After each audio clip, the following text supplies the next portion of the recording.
من پسند چیز ہمیں نہیں مل سکتی تو ہم سب سے پہلے دعا مانگنا ہی کیوں چھوڑتے ہیں؟ خدا کہتا ہے مانگ مجھ سے میں تجھے دوں گا، پھر ہم جلد ہی ہار کیوں مان لیتے ہیں؟ واحد دعا ہے جو نصیب کو شکست دے سکتی ہے۔ جہاں لگے کہ اب یہ چیز ہماری دسترس سے باہر ہے، وہاں دل میں خدا کا نام بار بار لینا چاہیے، اس لیے نہیں کہ ہمارا مطلب پورا ہو جائے، بلکہ اس بات پہ یقین رکھ کر دعا مانگنی چاہیے کہ دینے والی ذات صرف خدا کی ہے، وہ دے گا، وہی دے سکتا ہے، وہ ضرور سنے گا۔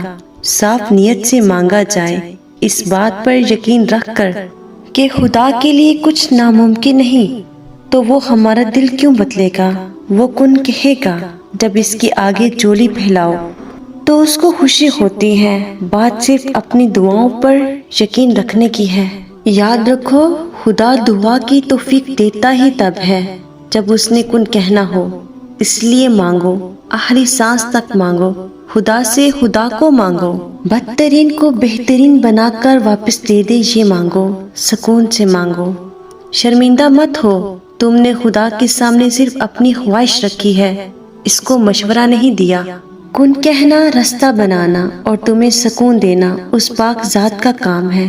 ساری سوچیں تمہاری ہیں کہ کب صحیح ہوگا، کب وہ واپس آئے گا۔ تمہارا کام انتظار کرنا، دعا کرنا اور یقین رکھنا ہے۔ راستے تو وہ بنائے گا، تم خود کے لیے پریشان مت ہو، بس اندھا یقین رکھو اور ان قریب تمہارا اللہ تمہیں اتنا عطا کرے گا کہ تم خوش ہو جاؤ گے۔ وہ فرماتا ہے یہ سہتی بس کچھ وقت کی بات ہے، صبر کر لو، میں صبر کرنے والوں کو پسند کرتا ہوں۔ اللہ کی رضا کی خاطر درد میں گزارا ہر لمحہ عبادت ہے، اور درد و غم کی کیفیت میں کی جانے والی عبادتیں اور ریاضتیں میرا رب کبھی ضائع نہیں کرتا۔ اسی لیے آزمائش کو کبھی برا مت سمجھو، آزمائش میں آپ کو اللہ کا ساتھ میسر ہوتا ہے، اور جب اللہ ساتھ ہوتا ہے تو وہ یہ جانتا ہے کہ آپ کس کیفیت سے گزر رہے ہیں اور آپ کی خوشی کس چیز میں ہے، تو وہ ضرور پھیر دے گا اس کی جانب جس میں تمہاری خوشی ہے۔ اسی آزمائش کے بعد اللہ نے آپ کو نوازنا ہے، اور بس وہ اللہ جانتا ہے کہ کون سا شخص کس کرب سے گزر کر رات کے اندھیرے میں اس کے پاس آنسو بہانے آیا ہے۔ وہ اللہ جانتا ہے کہ کس کا دل کس بوجھ تلے دبا ہوا ہے۔ وہ اللہ ہی جانتا ہے کہ کون صبر اور برداشت کی تصویر بنے اس کے در پر صبر کا پھل مانگنے آیا ہے۔ وہ اللہ ہی جانتا ہے کہ کون سا شخص مسکان کے پیچھے کتنی ان کہیں چھپا کر رو رہا ہے۔ بے شک اللہ تعالیٰ پر بھروسہ رکھو اور ایمان کی حالت میں رہو۔ اگر آپ کا ضمیر مطمئن ہے تو سب کچھ اللہ پاک پر چھوڑ دینا چاہیے۔ تمہارے آنسو جو تمہاری روح میں اترتے ہیں ہر کسی کو دکھتے نہیں، وہ اللہ پاک دیکھتا ہے۔ وہ تمہاری تکلیف سے بے خبر نہیں ہے، تم نہیں جانتے، لیکن وہ تمہاری حفاظت کیے ہوئے ہے۔ ہر طوفان بربادی لے کر نہیں آتا۔ جیسے حضرت نوح علیہ السلام کے لیے طوفان ہار نہیں بلکہ جیت لایا تھا، ویسے ہی تمہاری آزمائش تمہاری جیت بن جائے گی۔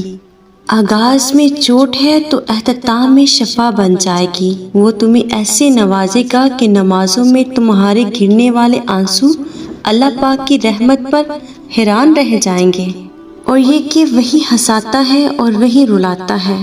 ممکن ہے کہ جو تم مانگ رہے ہو اسے ہی تمہارا مقدر لکھ دیا گیا ہو، مگر اس کے ملنے کا وقت تمہارے سوچے ہوئے وقت سے مختلف ہو۔ اللہ رب العزت تمہیں کبھی بھی خالی ہاتھ نہیں لوٹاتا، تم خود ہی نا امید ہو کر واپس لوٹ آتے ہو کیونکہ تم سے انتظار نہیں ہوتا۔ بس کبھی کبھار وہ تمہیں اپنے قریب لانے کے لیے تمہاری سب سے پیاری چیز کو تم سے عارضی طور پر دور کر دیتا ہے۔ وہ انتظار کے ذریعے تمہارا یقین آزماتا ہے کہ کیا اس کے ارادوں کو نہ سمجھنے کے باوجود بھی تم اس کے فیصلوں پر یقین رکھتے ہو۔ تمہاری ہر دعا تمہاری چاہت سے تمہارا ایک قدم کا فاصلہ کم کر دیتی ہے، اور ہو سکتا ہے جسے ناممکن سمجھ کر بیٹھے ہو اس سے صرف ایک قدم کا فاصلہ ہی باقی ہو۔ تو پھر یہ نا امیدی کیسی؟ جو لیتا ہے وہ واپس دینے پر قدرت بھی تو رکھتا ہے، جو تمہارے دل میں خواہش کو رکھتا ہے وہ نصیب میں اسے لکھ بھی سکتا ہے۔ راستے بھلے ہی وہ نہ ہو جن کا تم نے انتخاب کیا، مگر توکل رکھو، اللہ رب العزت تمہیں انہی منزلوں تک لے جائے گا جن کے لیے تم اتنا تڑپے ہو۔ ہر وہ آنسو جو تم نے اس کی رضا کے لیے پلکوں پر ہی ضبط کر لیا، تم جب اس کی چاہت تک پہنچ جاؤ گے، اس سسکتے ہوئے راز کا حساب اپنے پاس رکھے ہوئے ہے۔ تم جب اس کی چاہت تک پہنچ جاؤ گے، وہ تم تک تمہاری چاہت کو پہنچا دے گا۔ بے شک وہ خود قرآن کریم میں ارشاد فرماتا ہے کہ انسان کو وہی مل جاتا ہے جس کی تمنا کرتا ہے۔ بس پھر صبر کرو اور دعا کبھی کرنا نہیں چھوڑنا، اور یقین رکھو اور حالات سے کبھی نا امید نہ ہو، کیونکہ مجھ سے یقین والوں کے لیے ہوتے ہیں اور مجھ سے روز ہوتے ہیں۔ تو پھر ڈرو مت، جہاں کہیں بھی ہو اللہ رب العزت تمہارے ساتھ ہے۔ دعائیں کتنی ہی بے ترتیب کیوں نہ ہو، لیکن چیزوں کو اپنی جگہ پر واپس لے آتی ہیں۔ اللہ آپ کی وہ دعائیں بھی قبول کر لے گا جو آپ کو لگتا ہے کہ وہ ناممکن ہے۔ ضروری تو نہیں کہ زندگی کے سبھی خانے بھر جائیں، کوئی خالی بھی تو رہنا چاہیے۔ اگر سارے ہی بھر جائیں تو کہیں دنیا میں ہی جنت کا گمان نہ ہونے لگے، اور اگر جنت یہی بنا لی تو آخرت کی جنت ملنی مشکل ہو جائے گی۔ اور جب خواہشات اللہ کی رضا کے لیے چھوڑی جائیں تب دعائیں فوراً قبول ہوتی ہیں، کیونکہ اللہ نے فرمایا ہے کہ مجھ سے مانگو میں عطا کروں گا، اور جو شدت سے مانگو وہ ضرور ملتا ہے، اور اللہ تعالیٰ تڑپ ضائع نہیں جانے دیتا۔ وہ دلوں کے حال سے بخوبی واقف ہے، جو تم چاہتے ہو وہ ملے گا، اگر وہ نہیں تو اس سے بہترین ملے گا۔ وہ ہمیشہ وہ کرتا ہے جو تمہارے لیے بہترین ہو۔ بس نا امید مت ہونا اور دعا کرتے رہنا اور تشکر کرتے رہنا اور کامل یقین رکھنا۔ رسول اللہ صلی اللہ علیہ وآلہ وسلم نے فرمایا، جب اللہ کسی بندے کو پسند کرتا ہے تو اس پر خوب آزمائش ڈالتا ہے، اور تمہاری آزمائش تب تک ہے جب تک تم صبر نہیں کر لیتے، اور اللہ جب تمہیں آزمائش میں ڈالتا ہے اس آزمائش سے نکلنے کا وسیلہ پہلے ہی تمہارے لیے بنا ڈالتا ہے۔ زندگی آزمائشوں کا سمندر ہے، کسی سے لے کر آزمایا جاتا ہے تو کسی کو بے تحاشا دے کر آزمایا جاتا ہے۔